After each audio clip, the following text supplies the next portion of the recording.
Assalamualaikum warahmatullahi wabarakatuh. Puji syukur kami panjatkan kehadirat Allah Subhanahu wa Ta'ala karena masih memberikan kami kesempatan untuk melakukan presentasi dalam keadaan sehat walafiat. Tak lupa pula kita kirimkan salawat dan salam terhadap Nabi kita, yakni Nabi Muhammad SAW. Pertama-tama, kami mengucapkan terima kasih kepada Bapak Profesor Dr. Haryanto, SPD, dan kepada teman-teman sekalian untuk kesediaannya mendengarkan presentasi kami. Kami dari kelompok 2 akan membawakan materi teori-teori perkembangan.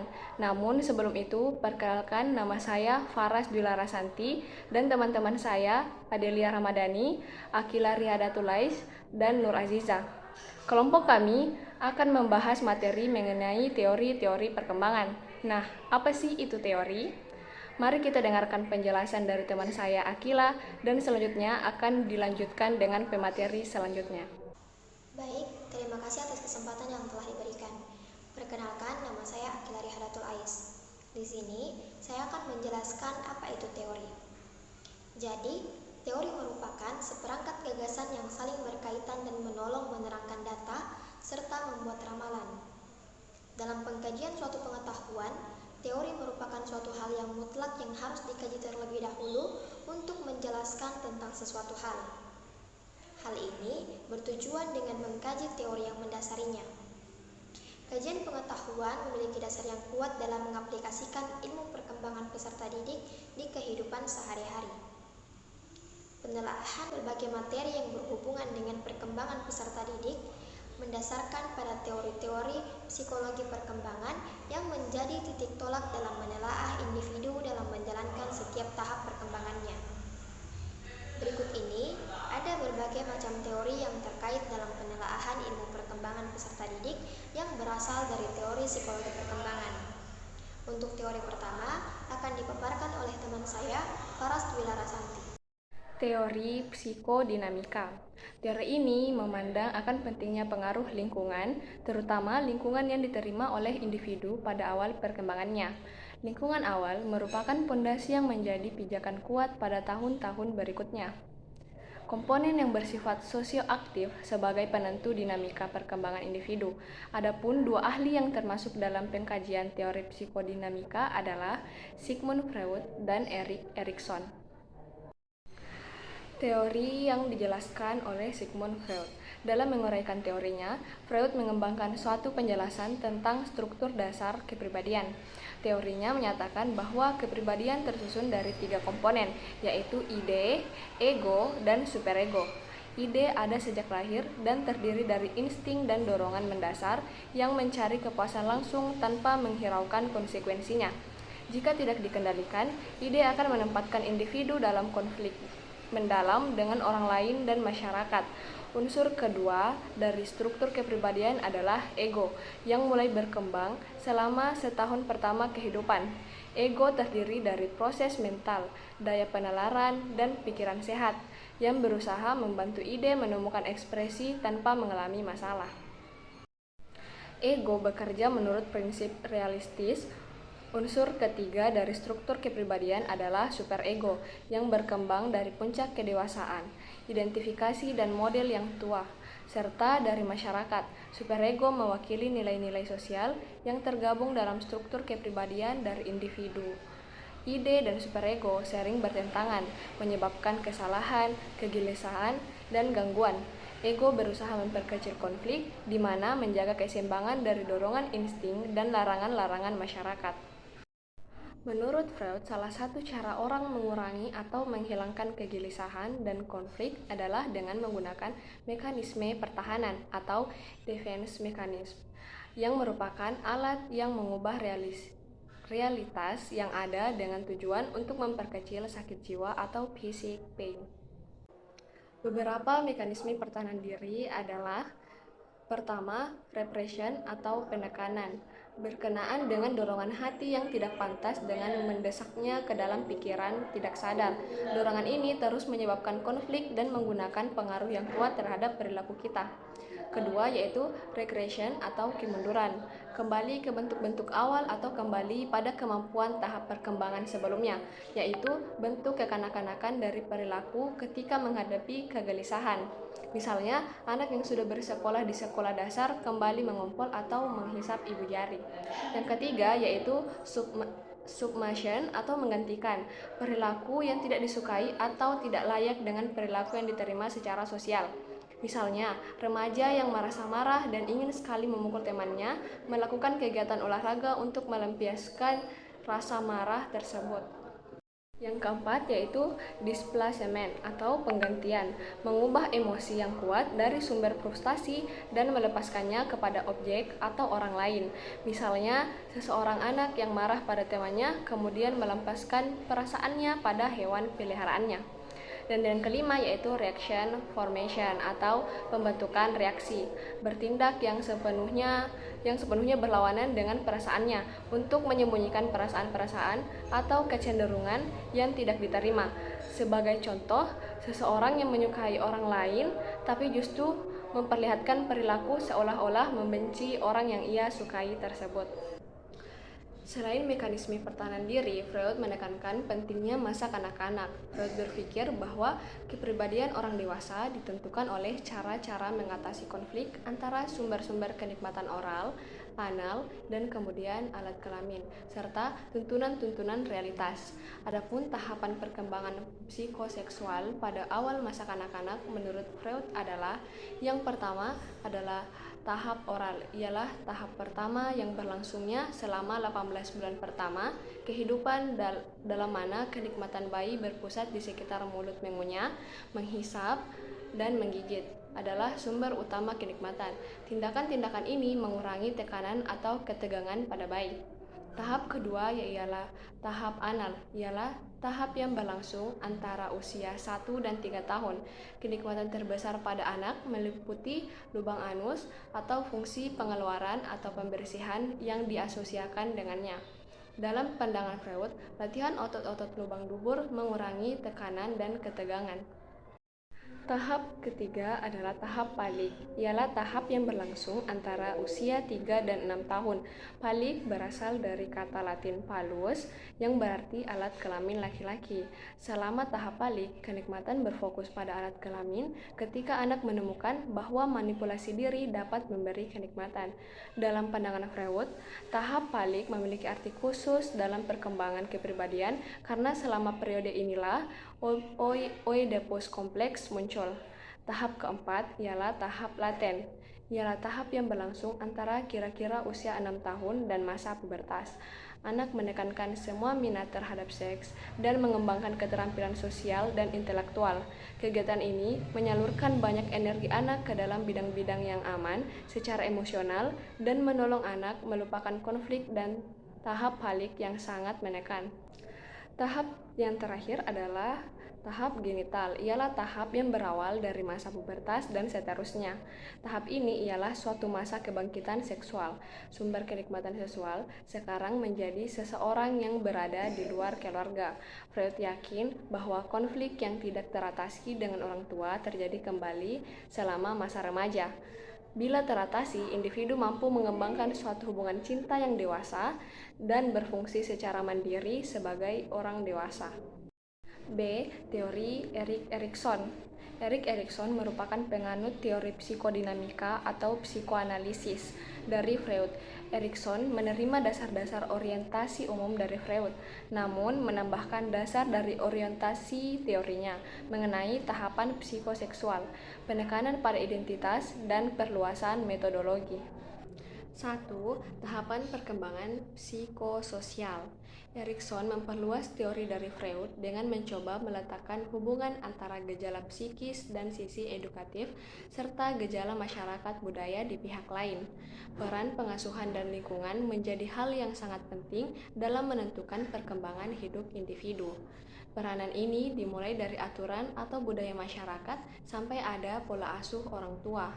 Berkenaan dengan tahapan perkembangan psikososial pada individu, ada dua hal yang menjadi perhatian bersama dalam mencermati perkembangan psikososial ini, yaitu Pertama, walaupun tiap individu melewati tahapan perkembangan sosial yang sama, namun tiap budaya mempunyai cara sendiri untuk menguatkan dan mengarahkan perilaku individu setiap tahapnya. Yang kedua, budaya dapat berubah seiring dengan waktu. Dengan adanya kemajuan teknologi, pendidikan, urbanisasi, dan perkembangan lain yang membuat budaya harus berubah dan beradaptasi sesuai dengan lingkungan masyarakat dan kebutuhannya. Secara umum, tahapan perkembangan psikososial ini menekankan perubahan perkembangan sepanjang siklus kehidupan manusia.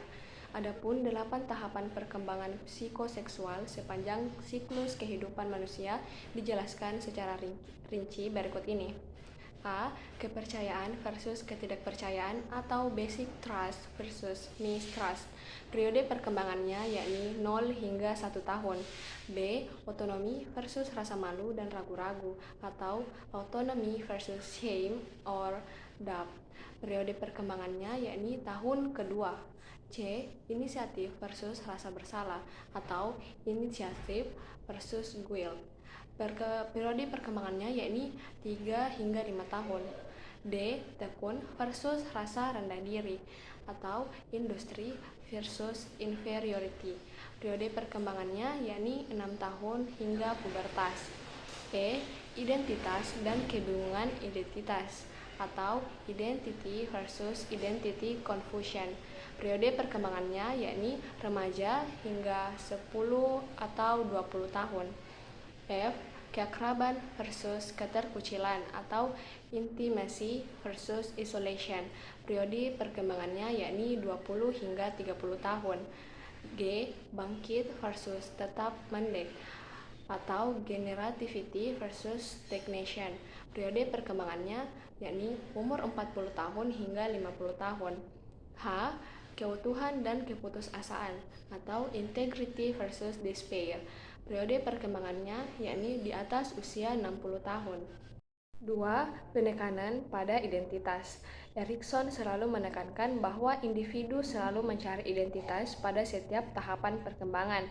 Identitas merupakan suatu hal yang sangat penting bagi individu, sehingga secara sadar maupun tidak sadar, individu tersebut selalu mencari identitas dirinya. Identitas merupakan pengertian antara penerimaan dan pengertian untuk diri individu maupun untuk masyarakat. Ketiga, perluasan metode psikoanalisis. Menurut Erikson, dalam mempelajari individu, ada 3 metode baru yang dapat digunakan dalam mempelajari perkembangannya, yaitu observasi langsung, perbandingan cross-cultural, dan sejarah psikologis. Yang terakhir yaitu peran terhadap perkembangan. Teori psikoanalitis Freud menekankan pentingnya pengalaman masa kanak-kanak awal dan motivasi di bawah sadar dalam mempengaruhi perilaku dalam perkembangan individu. Selain itu, Erikson membagi perkembangan manusia menjadi 8 tahap dan mengatakan bahwa individu memiliki tugas perkembangan psikososial yang perlu dikuasai selama tiap tahap hidupnya sepanjang rentang kehidupannya. Sekian dari materi saya. Materi selanjutnya akan dijelaskan oleh teman saya. Baik, saya akan menjelaskan tentang teori behaviorisme dan belajar sosial. Yang pertama, behaviorisme. Dalam kajian ini, ahli yang diajukan yang mewakili kaum behavioris adalah Brutus Frederick Skinner. Para ahli perilaku behavioris yakin bahwa sesuatu yang dapat diuji hanya yang dapat diamati dan diukur. Dengan kata lain, behavioris menekankan studi ilmiah tentang tanggapan perilaku yang dapat diamati dan determinan lingkungannya. Menurut aliran ini, pikiran, sadar atau tidak sadar, tidak dapat dipakai untuk menjelaskan perilaku dan perkembangan individu. Bagi Skinner sendiri, perkembangan merupakan perilaku. Sebagai contoh, Adi adalah sosok yang rajin bekerja, pantang putus asa, dan dapat bergaul dengan baik. Mengapa perilaku dan sifat Adi seperti ini? Menurut aliran behavioris, karena lingkungan yang berperan menguatkan perilaku tersebut sebagai hasil interaksinya dengan lingkungannya seperti teman, anggota keluarganya, serta masyarakat. Oleh karena itulah, behavioris yakin bahwa perkembangan dipelajari dan dapat berubah-ubah sesuai pengalaman hidup yang didapatkan individu serta adanya penguatan dari lingkungan. Bagian yang kedua yaitu teori belajar sosial. Tokoh dari teori ini adalah Albert Bandura. Teori ini menekankan perilaku, lingkungan, dan faktor kognisi sebagai faktor kunci dalam perkembangan individu. Secara umum, teori ini mengatakan bahwa manusia bukanlah seperti robot yang tidak mempunyai pikiran dan menurut saja sesuai dengan kehendak pembuatnya. Namun, manusia mempunyai otak yang dapat berpikir, menalar, menilai, ataupun membandingkan sesuatu sehingga dapat memilih arah bagi dirinya. Lebih lanjut, Bandura memperjelas teorinya lebih mendalam dengan menanamkan teori belajar sosial kognitif. Bandura sangat yakin bahwa perilaku seseorang itu merupakan hasil dari mengamati perilaku orang lain. Dengan kata lain, secara kognitif, perilaku individu itu mengadopsi dari perilaku orang lain. Proses ini disebut proses modeling atau imitasi.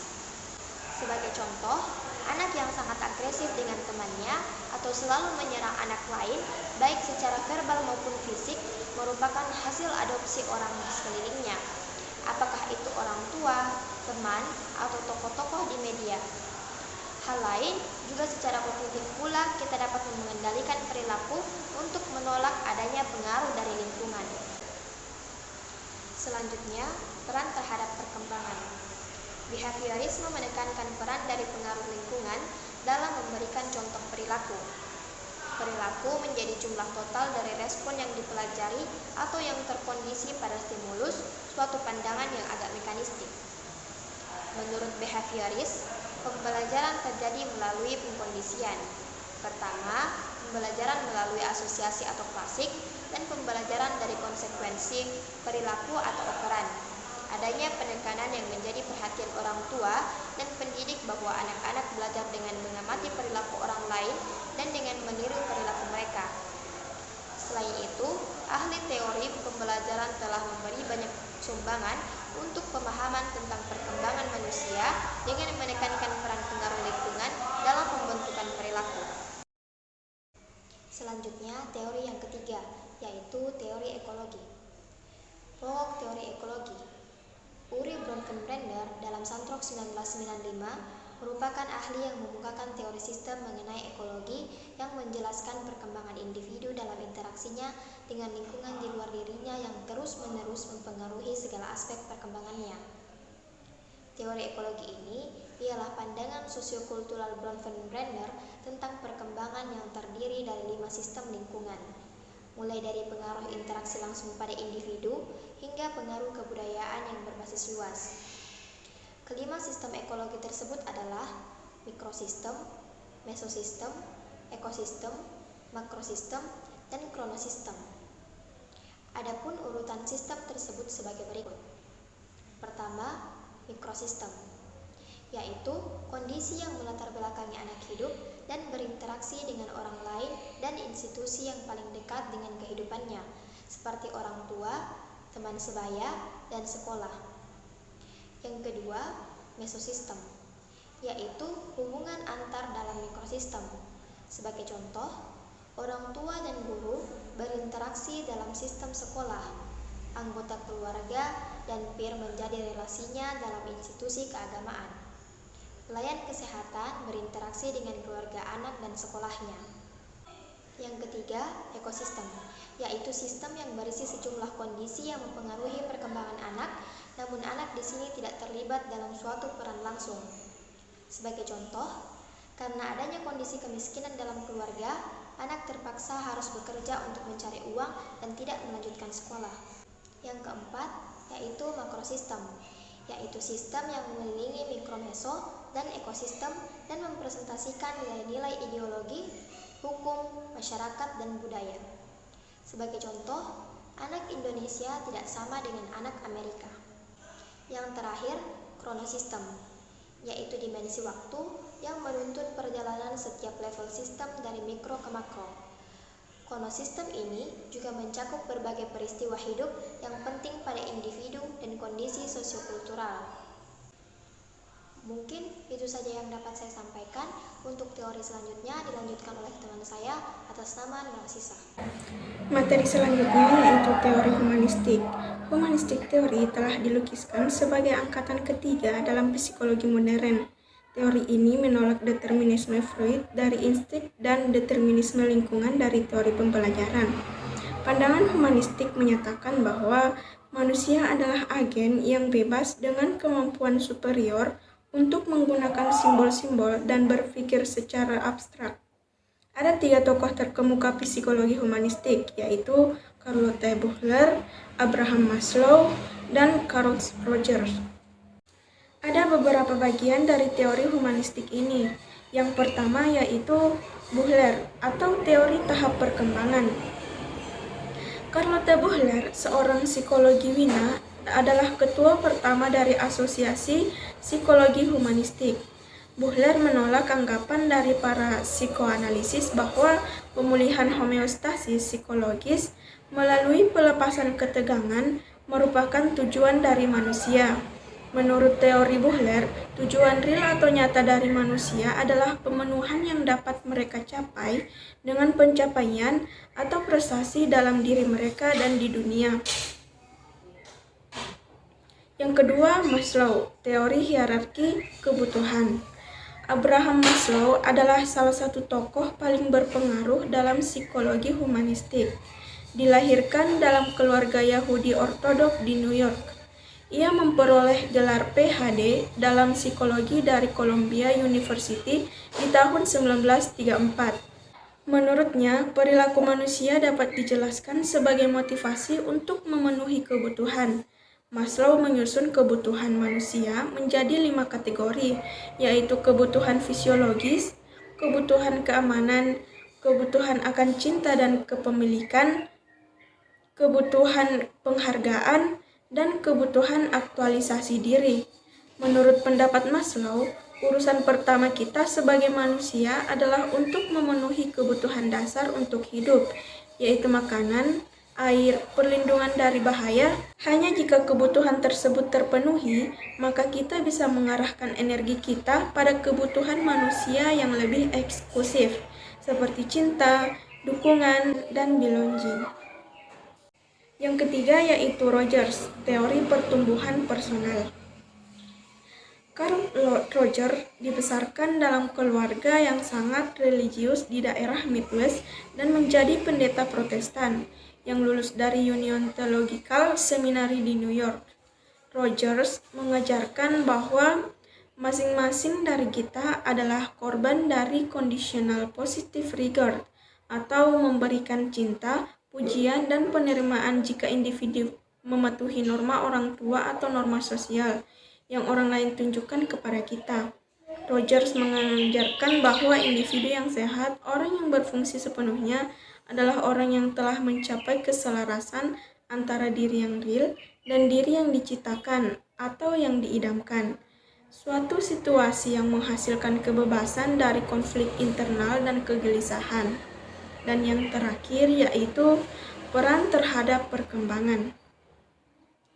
Teori ini mengajarkan orang untuk percaya pada diri sendiri dan menerima tanggung jawab untuk pengembangan potensi penuhnya.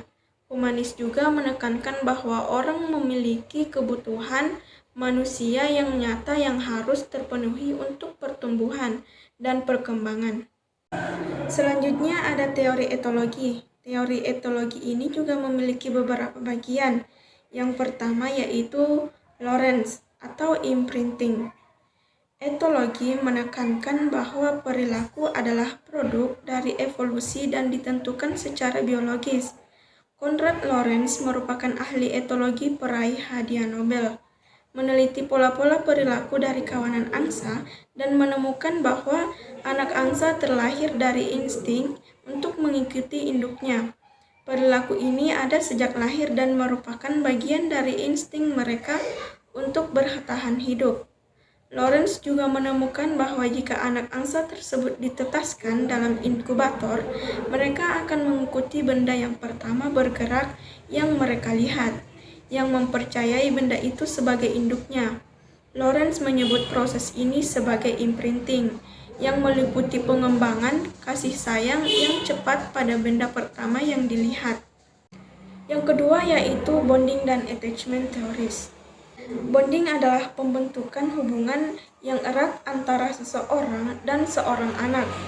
Attachment theory adalah deskripsi dari proses dengan mana bayi mengembangkan ketergantungan emosional yang dekat pada suatu atau lebih banyak pengasuh dewasa. Upaya-upaya telah dilakukan untuk menerapkan prinsip-prinsip etologi pada manusia. Meskipun tidak ada manusia yang sama dengan imprinting, bonding atau pertalian menunjukkan beberapa kesamaan.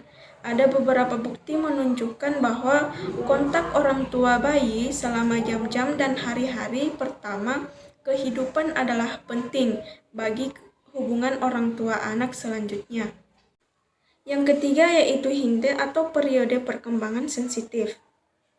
Etolog Robert Hinde, dosen psikologi di Cambridge University, Inggris, lebih menyukai istilah periode sensitif daripada periode kritis pada masa-masa tertentu, ketika organisme lebih dipengaruhi oleh jenis-jenis pengalaman khusus. Istilah periode sensitif yang awalnya digunakan oleh Maria Montessori nampak lebih luas dan merupakan konsep yang lebih fleksibel daripada konsep yang lebih sempit dari periode kritis. Dan yang terakhir yaitu peran terhadap perkembangan. Teori ini menekankan bahwa perilaku individu adalah produk dari evolusi dan ditentukan secara biologis. Teori ini juga tetap menghargai adanya peran lingkungan dalam memenuhi berbagai kebutuhan individu. Sebagai pengalaman individu pada awal kehidupan dapat memberikan sumbangan yang berarti bagi kehidupan individu tersebut di masa selanjutnya. Baik, selanjutnya materi terakhir yaitu teori kognitif. Kognisi adalah perbuatan atau proses mengetahui. Ada dua teori sebagai pendekatan dasar untuk memahami kognisi, antara lain pendekatan pertama yaitu Piaget sama dengan perkembangan kognitif. Jean Piaget tahun 1896 sampai 1980 adalah psikolog perkembangan dari Swiss yang tertarik dengan pertumbuhan kapasitas kognitif manusia. Ia mulai bekerja di laboratorium Alfred Binet di Paris, di mana pengujian kecerdasan modern berasal. Piaget mulai memeriksa bagaimana anak-anak tumbuh dan berkembang dalam kemampuan berpikirnya. Ia menjadi semakin tertarik dengan bagaimana anak-anak mencapai kesimpulan daripada apakah mereka menjawab dengan benar atau tidak. Jadi, bukannya mengajukan pertanyaan dan menilai mereka benar atau salah, Piaget justru memberikan pertanyaan kepada anak-anak itu untuk menemukan logika di balik jawaban mereka. Melalui pengamatan yang seksama pada anak-anaknya sendiri dan anak-anak lainnya, ia menyusun teori perkembangan kognitifnya. Piaget mengajarkan bahwa perkembangan kognitif adalah hasil gabungan dari kedewasaan otak, sistem saraf, dan adaptasi pada lingkungan kita. Pendekatan kedua yaitu Lev Vygotsky. Vygotsky telah mengubah cara pendidik berpikir tentang interaksi anak-anak dengan orang lain. Pekerjaannya menunjukkan bahwa perkembangan kognitif dan sosial berhubungan dan saling melengkapi. Selama bertahun-tahun, pendidik terdahulu yang belajar teori-teori Piaget memandang pengetahuan anak sebagai yang tersusun dari pengalaman-pengalaman pribadi. Meskipun Vygotsky juga mempercayai hal ini, ia berpikir bahwa pengalaman pribadi dan sosial tidak bisa dipisahkan. Dunia yang anak-anak alami terbentuk oleh keluarga, status sosial ekonomi, pendidikan, dan pemahaman mereka mengenai dunia ini yang sebagian berasal dari nilai-nilai dan keyakinan dari orang dewasa dan anak-anak lain dalam kehidupan mereka. Anak-anak saling belajar satu sama lain setiap hari. Mereka mengembangkan kecakapan bahasa dan menangkap konsep-konsep baru ketika mereka saling berbincang dan mendengar satu sama lain. Seperti halnya Piaget, Vygotsky percaya bahwa banyak pembelajaran yang terjadi ketika anak-anak bermain. Ia percaya bahwa bahasa dan perkembangan saling menambah satu sama lain. Salah satu perbedaan utama dalam pendekatan Piaget dan Vygotsky adalah Piaget membuktikan bahwa anak-anak memperoleh keuntungan dari eksplorasi dan penemuan yang diprakarsai sendiri dari metode-metode pengajaran yang merespon tingkat pemahaman mereka. Sementara Vygotsky menekankan peran orang dewasa dalam memimpin perkembangan, yaitu bukan hanya mencocokkan lingkungan pembelajaran melainkan juga membuat lingkungan di mana anak-anak dengan bantuan orang lain dapat memperluas dan meningkatkan pemahaman mereka saat itu. Baik, itulah tadi hasil presentasi dari kelompok kami. Mohon maaf jika ada kesalahan kata dan pengucapan. Sekian dan terima kasih. Wassalamualaikum warahmatullahi wabarakatuh.